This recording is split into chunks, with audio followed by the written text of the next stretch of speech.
Hello, my dear friends, and welcome to Study IQ. I am Joycey Joy, and today in this lecture we will discuss about Pradhan Mantri Shram Yogi Mandhan. This is a pension scheme announced in the interim budget of 2019, which is aimed at the unorganized sector workers. So, this Yojana provides pension for unorganized sector workers, and this is a very important announcement made in the interim budget of 2019. So in this lecture we will look into all the details of this particular scheme. But before we begin, Study IQ is providing various pen drive courses for your SSC bank examinations, UPSC optionals, SSC JEE courses, railway courses, defense examinations, UGC NET, NABARD, RBI grade B, UPSC examination, low examinations like the CLAT entrance examination, various state PSCs, and for other various competitive examinations. So if you are interested to buy any of our pen drive courses on any of the courses, please visit our website www.studyiq.com for more details, or you can make a call to any of these numbers for more information. Now coming back to our topic, Pradhan Mantri Shram Yogi Mandhan. Let us first understand what are the key provisions of this particular scheme. Pradhan Mantri Shram Yogi Mandhan, it is a mega co-contributory pension scheme. So the term co-contributory is very important because contribution is done by the worker or the beneficiary and also the government. So it is called a co-contributory pension scheme, and it is a mega co-contributory pension scheme because the target group under this particular scheme is very high. The government is planning to cover 10 crore beneficiaries in the first 5 years. So with this high target group, it is called a mega pension scheme, and it is co-contributory in the sense that contributions will be made by the beneficiary plus the government. So it is called a co-contributory pension scheme, and it targets to cover those employees who are working in the unorganized sector. So what is the speciality of unorganized sector? They do not have any social security benefits. So in India, unorganized sector is classified according to two criteria. One is the availability of social security benefits, and the second criteria is whether the employer comes under the GST net. So these two are the important criteria provided in the economic survey last year to classify a worker whether he belongs to an organized sector or an unorganized sector or an informal sector. So this mega co-contributory pension scheme, which is called the Pradhan Mantri Shram Yogi Mandhan, aims to cover the unorganized sector workers who does not come under any social security benefits. So the criteria for selection of the beneficiaries would be based on the monthly income of the beneficiary. So if the monthly income is less than 15,000 rupees for those who are working in an unorganized sector, he or she can avail the benefits of the particular scheme, Pradhan Mantri Shram Yogi Mandhan. And secondly, the scheme provides an assured pension. So it is an assured pension scheme. It promises to pay 3,000 rupees per month to each beneficiary after the age of 60 years, or from the age of 60 years, that is the retirement age, government would be providing an assured pension sum of rupees 3,000 per month, and the beneficiary will have to make a contribution of a nominal sum during the working age. That is, before 60 years, the beneficiary should make a contribution that is termed as the premium. So if a person joins the scheme at the age of 18 years, the premium is set at 55 rupees. If a person joins the scheme after 18 years or after a particular age, the amount is 100 rupees premium. So with this mere 55 or 100 rupees contribution, and along with the government contribution, the government promises an assured pension to those who are working in the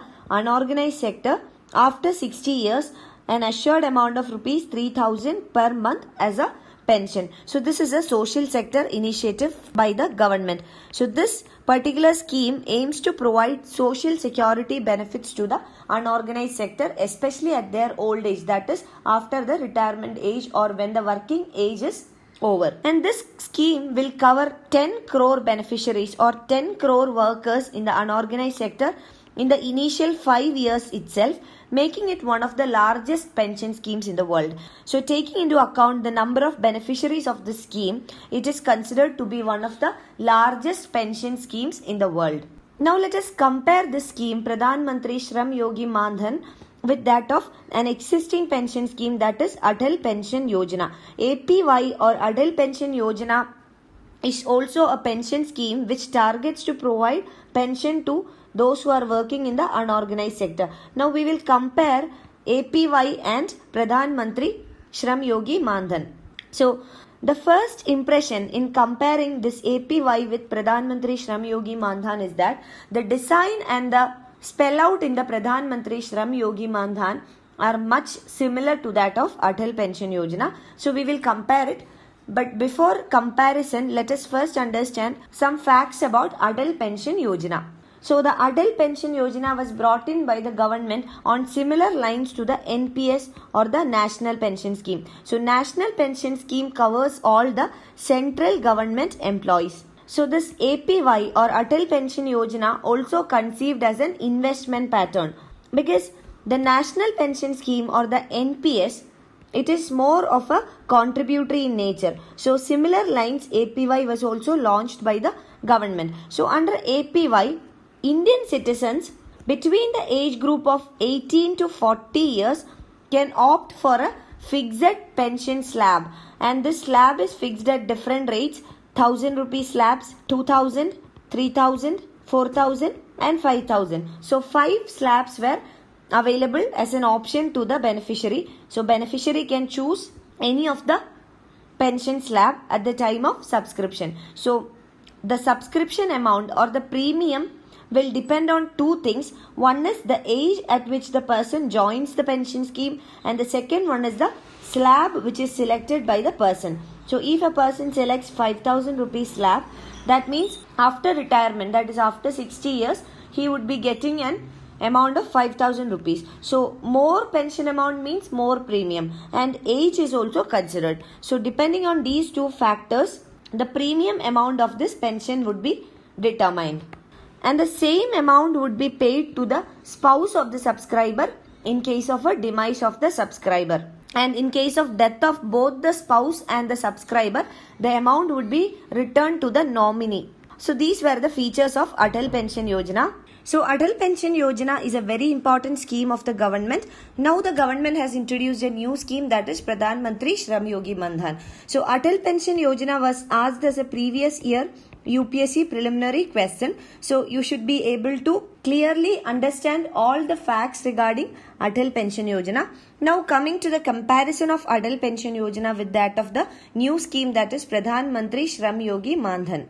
The Atal Pension Yojana was launched in the year 2015, and it also targets the unorganized sector. So this is a similarity. Both Atal Pension Yojana and Pradhan Mantri Shram Yogi Mandhan both targets unorganized sector workers. And second one is regarding the target of Pradhan Mantri Shram Yogi Mandhan. So we have seen that in the first 5 years it tries to cover 10 crore beneficiaries. Thereby in every year government targets to cover 2 crore beneficiaries. In case of Atal Pension Yojana also, the government had set up such a target of covering a large number of beneficiaries. But from 2015 to 2009, this 4 to 5 year projections on the coverage of Atal Pension Yojana seems that it has covered only 1.34 crore beneficiaries. That is, it is merely a 3.2% of the total unorganized sector workforce. So Atal Pension Yojana was not able to cover the targeted group, and it is also not very attractive for some of the reasons. The first reason is the contributory nature of Atal Pension Yojana. We have seen that Atal Pension Yojana was on similar lines with NPS or National Pension Scheme, which is contributory in nature. So that was one drawback. Second one was that it was not inflation adjusted. It means that the value of money in the future will go up. So if today you are able to purchase 100 units of a particular commodity with 1000 rupees, after 10 or 20 or say for example 40 years, you will be able to purchase maybe 20 units of the same commodity with 1000 rupees or even lesser. That is because the value of money has gone down, and that is due to inflation. So Atal Pension Yojana was not adjusted to inflation. That means when the workers or the beneficiaries get their pension amount in the future, that money would be too little or too small to serve any purpose in the future. Similar is the case with Pradhan Mantri Shram Yogi Mandhan. So it assures a monthly pension of 3000 rupees. Suppose a person joins the scheme at the age of 18 and he will start getting the pension from 60 years. That is almost after 42 years. So 3000 rupees would be of very little value after 42 years. And the person would be able to buy very little commodities or to meet not even basic necessities with this 3000 rupees. So it is not adjusted to inflation. That is a major challenge. So we can say that no much changes has been brought in terms of design and real benefits to Pradhan Mantri Shram Yogi Mandhan. It is similar to the design of Atal Pension Yojana, and the drawbacks or shortcomings of Atal Pension Yojana are not properly addressed in this new scheme Pradhan Mantri Shram Yogi Mandhan. Now coming to the way ahead or what has to be done. The workers in the unorganized sector constitute around 90% of the total workforce of the country. And among this unorganized sector workers, a majority of them belongs to economically weaker sections.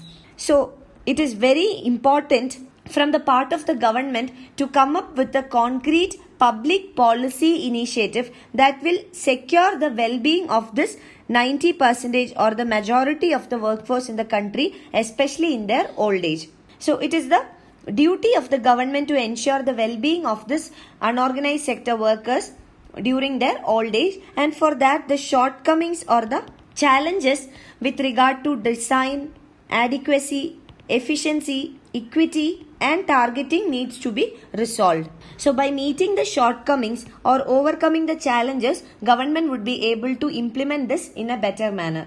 You can find the PDF of this lecture on my Facebook page, and for any queries regarding your UPSC preparations, you can get in touch with me on my Facebook page or you can email me at joyce.studyiq@gmail.com. Thank you.